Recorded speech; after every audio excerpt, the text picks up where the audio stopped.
팩트 진검승부 트루맨 시간이 돌아왔습니다. 오늘도 팩트체크 전문 미디어 뉴스톱 김준일 대표, 한겨레 김한희 기자 나왔습니다. 어서 오세요.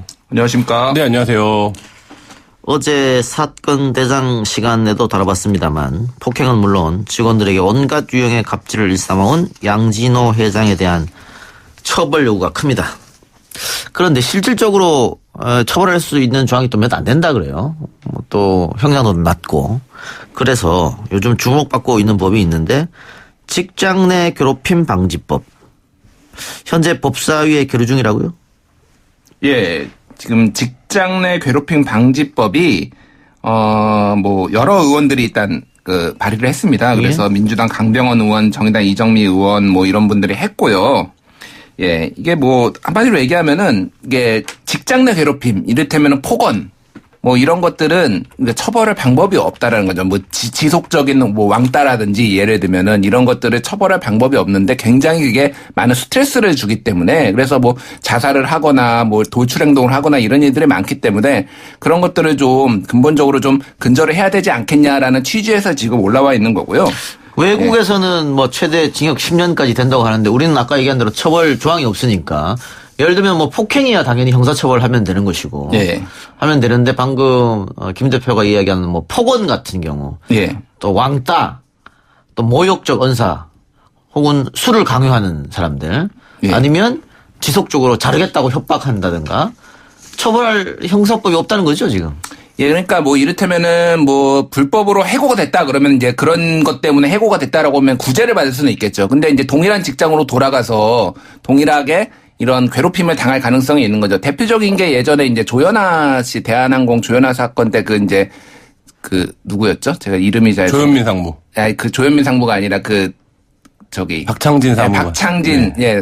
굉장히 직장 내에서 굉장히 따돌림을 당했다라고 지속적으로 이제 고통을 호소하기도 하곤 했지만은 그게 실질적으로 어떻게 구제를 할 방법이 마땅치가 않아서 그런 일이 있었지 않았습니까? 그래서 어쨌든 지금 그런 것들이 논의가 되고 있는데 이게 통과가 될지는 미지수고요. 다만 이제 양 회장 같은 경우에도 보면은 이게 법에 있습니다, 사실은. 괴롭힘은 아니지만은 폭행 같은 경우에는 좀 더 엄하게 직장 상사가 했을 경우 좀 더 엄하게 처벌하는 법이 있어요. 근로기준법상에 사용자가 이를테면은 고용인을 폭행을 할 경우에는 좀 더 엄하게 처벌하게 돼 있거든요. 그래서 형량도 5년 이하 징역, 5천만 원 이하 벌금으로 강한데 사실상 이게 적용되는 일이 거의 없습니다. 왜냐하면 이거는 그러니까 일반적으로 노동청에서 이거는 관할을 하거든요. 그래서 그냥 검찰에서 그냥 폭행으로 단순 처벌을 해버리지 이거를 노동청에 또 넘기고 받고 이런 식으로 사건 처리를 안 하기 때문에. 아니면 피해자가 노동청으로 바로 고발하면 되겠네요. 예, 그러니까 그런 거를 잘 아시는 분, 이게 있는지도 잘 모르시잖아요, 대부분. 그러니까 그런 것까지 다 알아서 본인이 강하게 그 법으로 처벌해달라고 주장하지 않는 경우에는 더 가중 처벌을 할 수 있거나 그러니까 법은 있지만은 실질적으로 시행되지는 않는 거죠. 이 법안 구체적인 내용은 혹시 아십니까? 지금 현재 법안이 이 법안 심사 소위에 회부되어 있는데요. 이 부분과 관련해서 직장 내 지금 말씀하신 대로 양진호 회장의 동영상을 다들 보셨지만 폭언을 퍼붓는다든지 화를 쏴서 살아있는 생닭을 잡으라고 지시한다든지 술자리에서 여러 가지 가혹행위를 한다든지 전혀 업무와 상관없는 예를 들어서 상추를 제대로 못 씻었다고 해고를 시킨다든지 이런 부분들이 있는데 이 부분들을 그러니까 저희가 굉장히 사회적으로 문화적으로 또 개인적으로도 충격을 받았는데 과연 이런 행위들이 어떻게 처벌될 것이냐, 이걸 어떤 범주에서 처벌할 것이냐, 이 부분에 대한 결국 논의거든요. 이 논의가. 근데 이 부분이 현재 법안에서 직장 내 괴롭힘이라고 정의가 되어 있습니다. 그래서 지금 이 법안에 대한 쟁점은 뭐냐면 자유한국당 측 주장은 직장 내 괴롭힘이라는 게 도대체 뭐냐, 이게 최초로 이제 도입이 되는데 이 작구가 너무 애매하다. 이런 주장을 하고 있는 거고요. 그러니까 민주당에서는 직장 내 괴롭힘이라고 하는 것들이 이미 소관상임위에서 충분히 논의가 된 부분이기 때문에 이 부분을 좀 열어놓고 논의해야 된다. 이게 지금 맞서고 있는 알겠습니다. 겁니다. 그러니까 직장 내 괴롭힘의 정의가 필요한데 원래 법이라고 하는 것은 명확해야 되잖아요. 그렇죠. 근데 너무 모호하다, 구체성이 없고 이 말이지 않습니까? 일단 개정안에 따르면 직장 내 괴롭힘이 발생하면 누구든 사용자에게 신고할 수 있고 사용자는 즉각 조사를 실시하거나 가해자 피해 근로자를 분리하는 조치를 해야 하고 피해자가 신고 후 해고 등 불이익을 당하지 않도록 불이익 처우 금지 의무도 있고 또 처벌을 강화하고 뭐 이런 내용인데 네. 지금 법사위 자유한국당 간사인 이완영 의원이 이 법을 법사위에 계류시켰다라고 한정혜 의원이 주장하고 있잖아요. 예, 예. 이건 사실입니까? 예, 그러니까 이제 그 회의록을 보면은 이완영 의원이 좀 강하게 이 법에 대해서 이의를 제기한 거는 맞습니다. 아까 그럼 김한 기자가 얘기했던 모호성인 거죠, 이게? 예, 그렇죠. 그러니까 뭐 그 워딩을 멘트를 좀 그대로 전달해 드리면은 이완영 의원이 직장 내 괴롭힘의 정의가 매우 불명확하다. 아무리 법적으로 처벌 규정이 없다 하더라도 사업체 지도하고 시행돼야 되는 점으로 봐서 이것은 다시 한번 정의를 바로잡고 법을 시행해야 된다라고 얘기를 했고요. 그래서 이제 제2소위, 이제 제2법안심사소위원회인데 여기가 하는 역할은 뭐 아시는 분 아시겠지만은 이게 법률이, 그 발의된 법률이 법적으로 타당한지 아닌지 법적으로 문제가 되는지 아닌지를 이제 그 심사하는 곳인데 사실상 여기서 이제 뭐 소위 말해서 법안을 뭉개버리고 통과를 안 시켜가지고 폐기된 법안들이 굉장히 많거든요. 그래서 이 소위로 보낸다라는 것 자체가 이 법을 통과시킬 의지가 없는 게 아니냐라는 지적들이 이제 나오는 이유죠. 네. 그런데 최근에 이 소위를 없애야 되지 않느냐, 이 법사위 월권이다 이런 얘기도 많이 나왔잖아요. 예, 그렇죠. 이번에 다시 이 소위로 내려보내면은 또 월권 논란이 나올 것 같은데. 그래서 뭐 국회 때마다 반복되는 얘기지만 법사위가 상원이냐 이런 얘기들 많이 하잖아요. 그러니까 상임위에서 이미 상임위 의원들이 합의해서 통과시킨 법안을 갖고 법사위가 그 법안을 놓고 이 소위에서 주로 다투는 게 뭐냐면 저도 뭐 국회 출연해왔지만 다른 법률과 충돌한다라는 거예요. 근데 이제 회의록을 봐도 구체적으로 어떤 법률과 충돌한다 이런 얘기는 안 하고 뭐 다른 법률과의 충돌 가능성을 면밀히 검토해야 된다 이런 식으로 이제 넘기는 경우들이 종종 있거든요. 그리고 이 소위에 가면 되게 모든 법안들이 함흥차사가 돼버리고 이런 경우들이 있는데 그게 이제 말씀하신 대로 좀 기술적으로 그리고 형식 논리적으로 딜레이를 할 수 있는 그 장치가 있는 거나 사실상 마찬가지인데 그러니까 이 부분도 그 더불어민주당 의원들은 계속 이 소위로 보내지 말고 바로 계류를 시켜서 논의를 하자 그럼 그 부분까지 포함해서 이 작구의 애매성이라는 건 사실 모든 법률에 있는 거거든요. 근데 그렇다라고 하면 이완영 의원이 예를 들어서 괴롭힘을 범주한다든지 유형 등을 한다든지 이 괴롭힘을 평가하는 어떤 조치들을 보완한다든지 이런 방식으로 충분히 논의를 생산적인 방식으로 가져갈 수 있는데 이 괴롭힘이라는 말 자체가 모호하다 이 말은 맞죠. 근데 그러면 그 부분을 어떻게 그 모호성을 구체화시킬 건지를 논의하면 되는데 그래서 이 법은 지금 현재 통과할 요건이 안 된다 이런 방식으로 주장하는 건 말씀하신 대로 이 법에 대한 통과 의지가 좀 없는 게 아닌가 이렇게 지금 볼 수 있는 상황입니다. 예. 결론은 그럼 어떻게 나왔습니까? 전체 회의로 붙입니까? 이 소위로 갑니까? 이미 이 소위로 갔고요. 갔어요? 예. 이미 갔는데 이제 이게 한정혜 의원이 발끈하는 이유도 있긴 있네요. 예. 네. 그러니까 이제 이 애매하다라는 게 완전히 뭐 일리가 없는 건 아니에요. 그러니까 왜냐하면은 이게 이제 이를테면 비교되는 게 이제 성추행하고 약간 비교가 되는 부분이 있습니다. 성추행 같은 경우에도 어쨌든 피해자가 그 이제 내가 성추행을 당했다라고 이제 얘기를 하고 그랬을 때 그 감정, 이 상황이 어떨 때는 누구는 성추행이라고 인지하지 않을 수도 있고 누군가는 강하게 인지할 수도 있는 상황이기 때문에 이런 거에 애매모호성이 있다라는 비판이 있었지만은 어쨌든 지금 잘 시행되고 있잖아요. 그런 법안, 뭐 처벌 법안들이. 그래서 이 부분도 사실은 그러니까 모든 법을 다 엄격하게 3번 욕하면 뭐 처벌하고 2번 욕하면 처벌 안 하고 이렇게 규정할 수 있는 건 아니지 않습니까? 무슨 특정 단어를 얘기하면은 이거는 뭐 그 괴롭힘이고 그 얘기를 안 하면 그런 식으로 규정할 수는 없는 거니까 어쨌든 그거는 노사 자율로 할 수 있게 좀 하는 게 맞고 고용노동위원회도 직장 내 괴롭힘을 어떻게 둘 것인가를 앞으로 노사가 취업 규칙을 통해서 결정하라고 이렇게 권고를 했거든요. 예. 그러니까 어느 정도 이제 융통성 있게 좀 할 필요는 있습니다만 어쨌든 모호한 부분이 있다라면 좀 더 바로잡을 필요는 있겠죠. 예. 그러니까는 방금 우리 김 대표가 얘기한 것처럼 관련 상임위에서 다 검토해서 올리는 건데 네. 법사위가 막으면은 또 당연히 월권쟁이 나올 수밖에 없는 입장입니다만 현재는 어쨌든 권한은 법사위에 있으니까 이 소위로 내려보냈다는 거지 않습니까? 예. 해외 경우는 어떻습니까 그러면? 예, 해외 같은 경우에는 이제 최초로 이 직장 내 괴롭힘을 이제 법적으로 처벌하는 거를 이제 규정한 국가가 이제 프랑스인데요.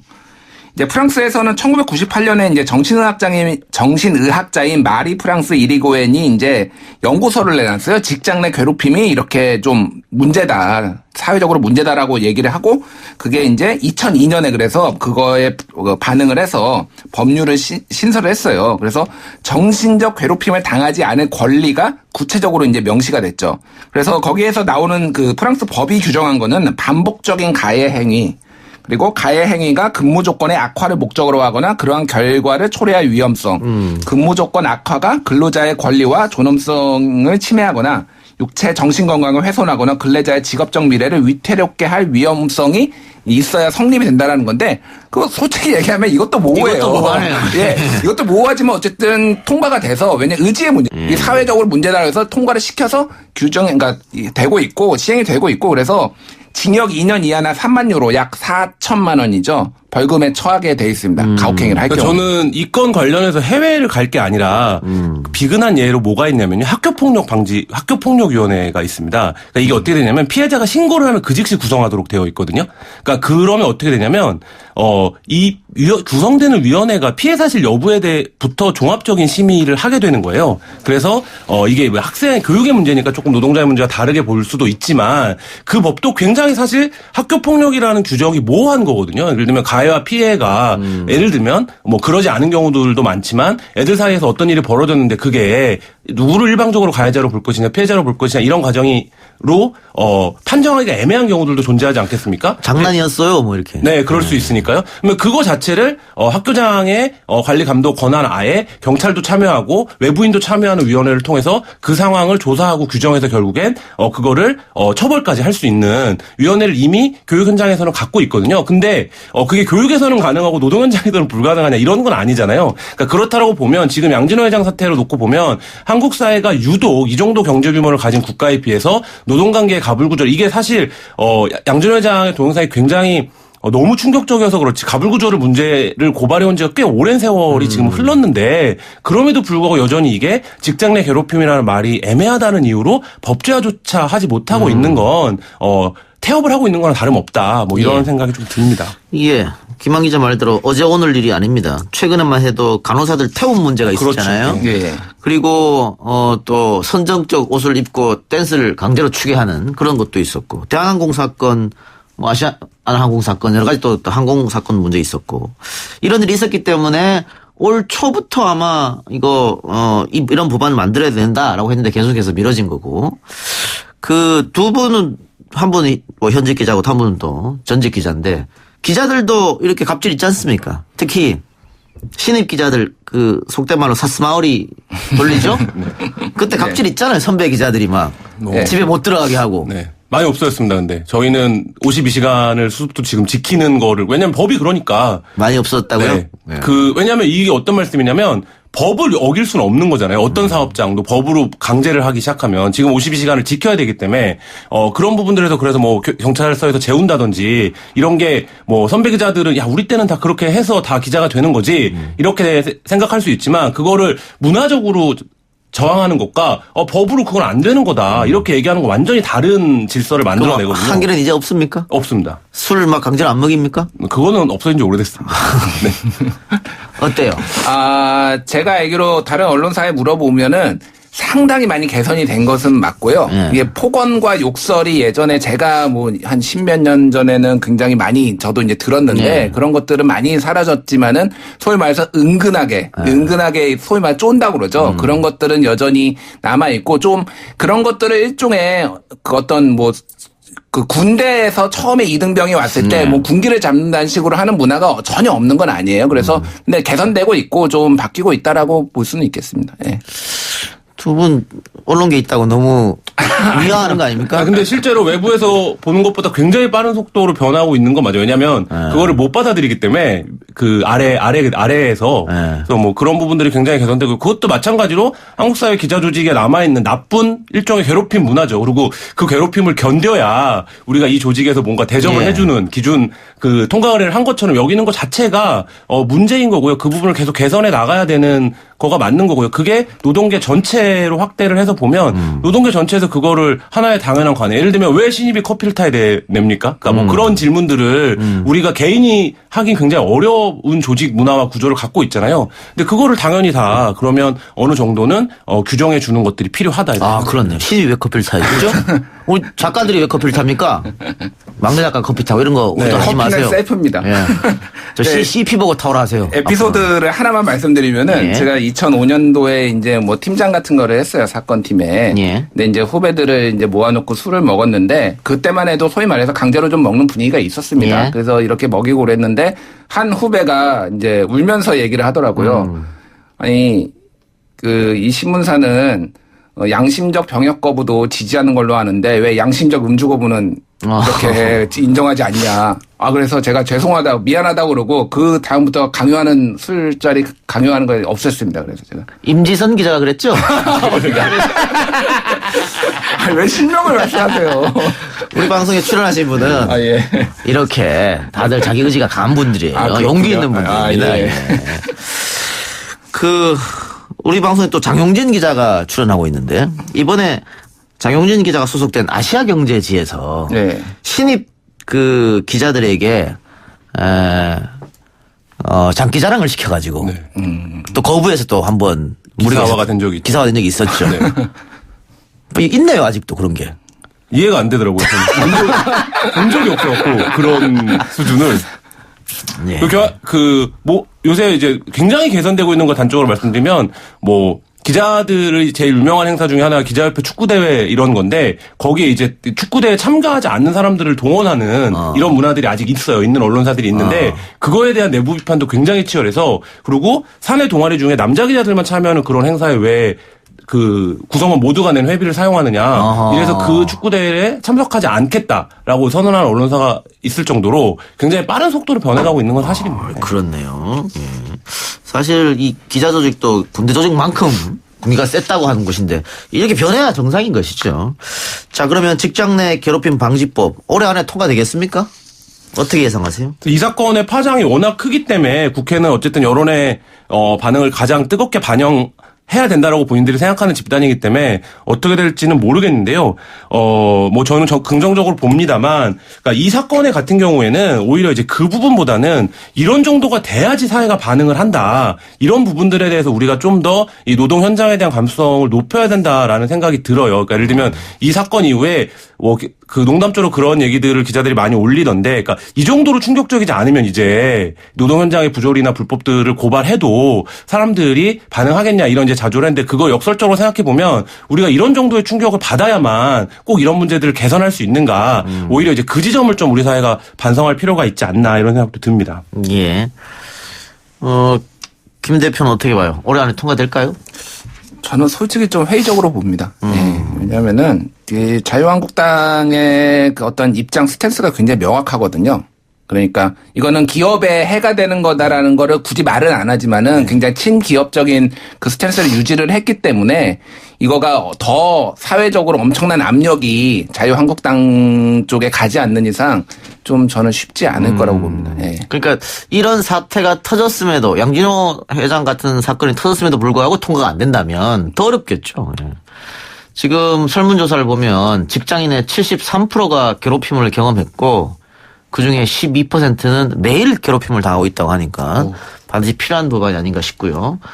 문자로 0507님께서 가혹행위는 가해자는 모릅니다. 두 기자분한테 당한 분 많을 겁니다. 이 자리에 밀어서 사죄를 하겠습니다. 죄송합니다. 죄송합니다. 네. 예, 다른 얘기 해봅시다.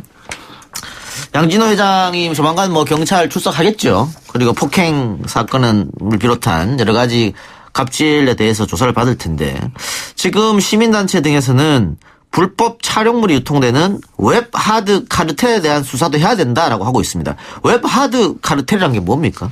예, 쉽게 얘기하면은 이게 이제 일종의 시장이 형성돼 있는데 그러니까 웹하드 업체가 있고 거기에 동영상을 올리는 개인이나 또 단체가 있고 그다음에 그거를 또 필터링 해주는 업체가 있고 그런 다음에 이게 문제가 생기잖아요. 소위 말해서 리벤지 포르노나 이런 거에 생기면은 그거를 지워달라고 요청이 들어와요. 이런 걸 다 인터넷에 들어가 있는 걸 삭제해달라고. 그거를 이제 디지털 장의사라고 얘기하는데 이런 디지털 장의사 이런 것까지 다 한 통속으로 연결이 돼 있다는. 그래서 이를테면은 양 회장이 이런 업체들과 다 연결이 돼 있거나 이 업체를 소유하고 있어서 이를테면은 피해도 이런 불법 산업으로 돈도 벌고 이걸로 피해자로부터 또 돈을 받고 이런 식으로 지금 되고 있다라는 거거든요. 예.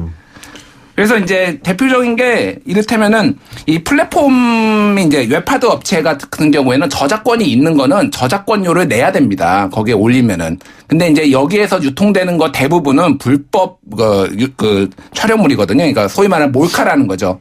이를테면은 뭐 그러니까 뭐 남자친구와 여자친구가 있는데 허락 없이 남자친구가 뭐 찍었다든지 뭐 그런 식의 것들이 유통됐는데 이런 거는 저작권자가 없잖아요. 그래서 저작권료를 지불하지 않아도 되니까 온전하게 이거는 고스란히 이익으로 떨어진다. 고스란히 이익이 떨어지기 때문에 이런 게 늘어나면 늘어날수록 돈을 많이 벌 수 있는 구조예요. 거기에 그래서 심지어는 전체의 90%가 이 불법 저작물이다라고 할 정도로 그래서 이쪽으로 돈을 많이 벌었는데 이걸 지울 때도 피해자는 그러면은 그 자기시 노출된 부분을 또 없애야 되잖아요. 근데 그 디지털 장의사라고 불리는 이 사람들도 여기하고 연결돼 있어서 또 소개도 시켜주고 돈 이쪽으로. 받고 지워진다는 거잖아요. 웹하드 업체에 문의를 하면은 이쪽을 소개시켜줍니다. 여기 전문가가 있으니까 이 사람한테 문의를 하면은 그러면 한 2천만 원 정도 들어요. 다 없애는데. 그렇게 카르텔로 묶여있다는 그렇게 거죠. 묶여있다는 거죠. 예. 그러니까 그네들이 카르텔로 묶여져서 그렇게 돈을 벌 때 피해자들은 고통을 겪으면서 스스로 목숨을 끊는 사람들도 발생하니까 그렇죠. 상당히 큰 문제라는 건데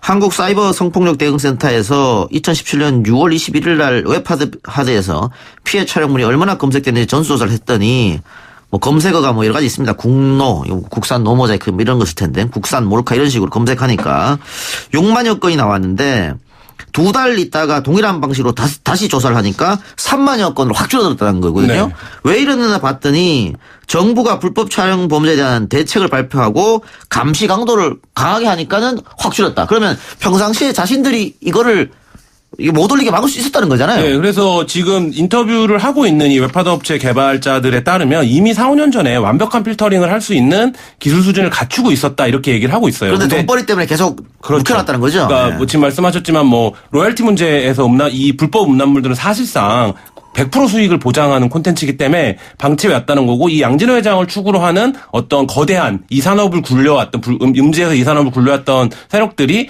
이것들을 의도적으로 산업을 왜곡시키고 책임을 방기해 왔다 이런 지적들이 지금 나오고 있고요. 뭐 한겨레 보도에 따르면 심지어 그 피해자가 죽으면 뭐 유장 마케팅을 했었다 이런 얘기까지 지금 내부에서 나오고 있는 상황이기 때문에 이 부분 전반에 대한 수사가 좀 불가피한데 지난 몇 년 동안 우리가 반복적으로 들어왔던 게 뭐 서버가 해외에 있어서 수사가 불가능하다. 그렇죠. 예. 뭐 이런 얘기였는데 실제로 이걸 한꺼풀 들어가 보니 전혀 그런 상황이 아니라는 거죠. 그러니까 양진호로부터 폭력을 받은 사람 당연히 피해가 크지요. 또 우리가 눈으로 봤기 때문에 그 참혹함은 심하게 느껴질 텐데 이것보다도 사실은 이런 불법 촬영물 이 문제가 사회적으로 더 클 수 있다 이런 걸 지적한 거죠. 네, 그렇죠. 그러니까 어쨌든 이번 계기가 직장 내 갑질도 좀 근절을 해야 되지만은 이런 불법 촬영물에 대한 대대적인 어떤 수사와 좀 강도 높은 사회 어떤 의식 개선의 계기가 돼야 되지 않을까 그렇게 생각합니다. 알겠습니다. 두 분 말씀 오늘 여기까지 듣고요. 지금까지 갑질하지 않는 기자 두 분 모시고 이야기 나눴습니다. 두 분 수고하셨습니다. 예, 감사합니다. 네, 감사합니다.